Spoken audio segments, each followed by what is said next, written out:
we basically had this idea. It was like, well, why don't we have a research centre? Why do we have to go and carry on being academics within a university?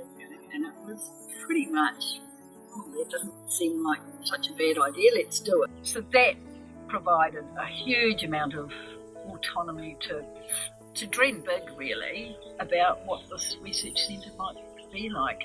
And directly accountable to the Runanga. And we started really small. We started with only 2 people with not a hell of a lot of ideas about sort of structure and systems and all of that in place. But I guess a real dream that this is totally and utterly possible and we would just do it. So I guess in the back of our mind is that desire to do research that is meaningful for iwi and relevant for iwi. And that's a continual challenge, I think, to make sure that we do that. And us being partners with you guys is really part of our trying to be a lot more nimble, a lot more responsive, partnering with people that are on the ground. You are really generating research questions from your community and from the need of your provider, and we love that. So we're trying to flip the tables a little bit at the moment around our own research program and find innovative ways of generating research questions from a bottom-up approach. And I think the fun order space is absolutely, ideal for doing that. So I think there's still a place for understanding what it is that whānau order is that makes it different and makes it work for Māori as a philosophy, as a model of practice, as an outcomes measure.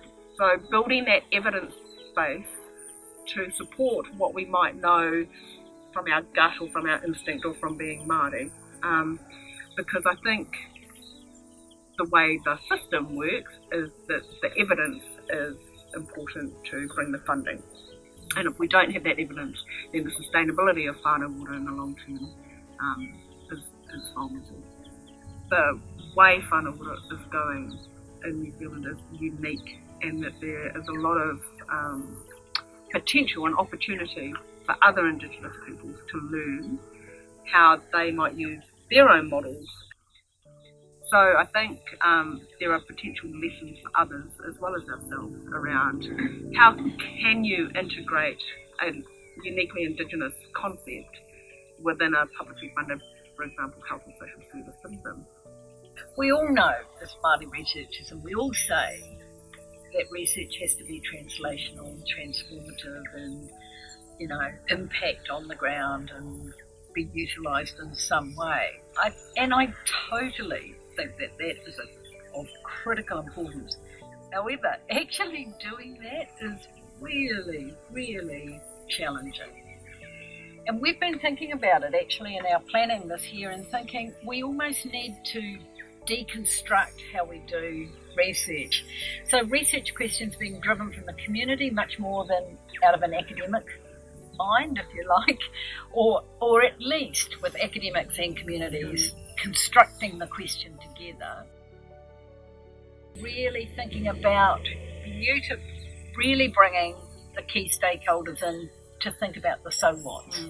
How is this applicable at a service or policy level? What have we found out that is actually going to be useful for you that you can use as advocacy to central government, advocacy in your communities?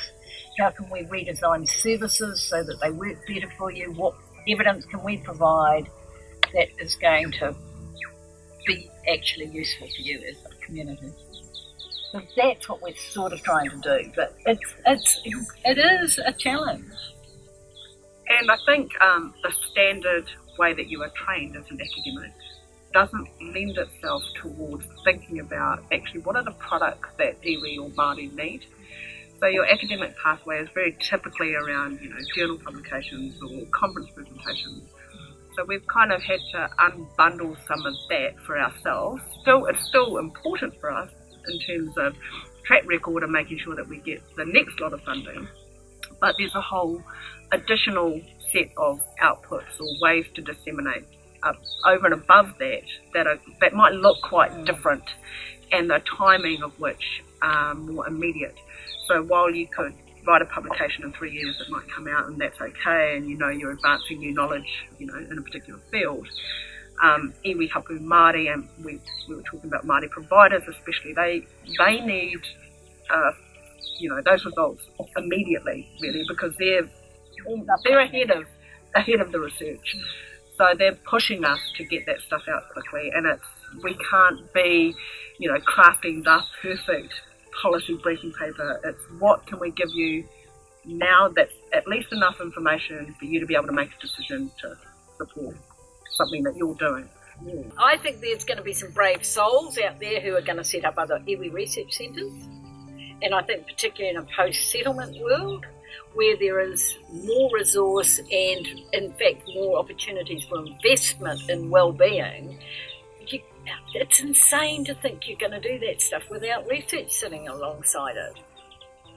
So it's got to be part of a post-settlement world. So I think that.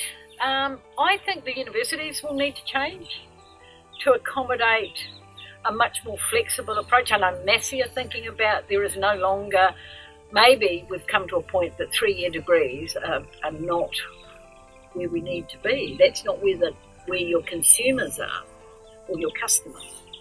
So I think Heather's right in that there is massive opportunity in a post-settlement world.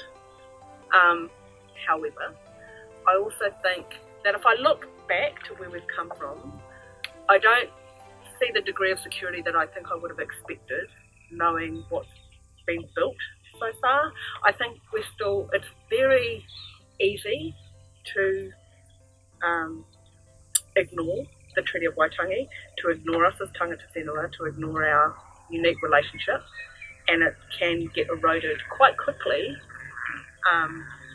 if you allow it to. It's a craft. It is a craft to be a good Māori health researcher. I don't think it's for everyone. I think there are particular skills and particular characteristics and particular ways of being that make you a good Māori researcher, and passion isn't going to be enough to drive you. Like being organised, being methodical, being detailed, being a good writer, being a critical thinker, not accepting everything that you hear or see or someone tells you and think, oh yeah, that's got to be right. Actually do that critical reflection at every part. Be aware of the broader context. These are all skills you need to be a good Māori researcher, as well as all the additional things that we've talked about in terms of connect to iwi, disseminate well, disseminate quickly in a timely manner, keep that quality, keep that integrity that you come to the sector with, which you will, because you will be passionate about wanting to do that work. The expectation is quite high. And so it should be, because actually what we're doing is producing knowledge that is going to benefit our people. And our people deserve the best we can do.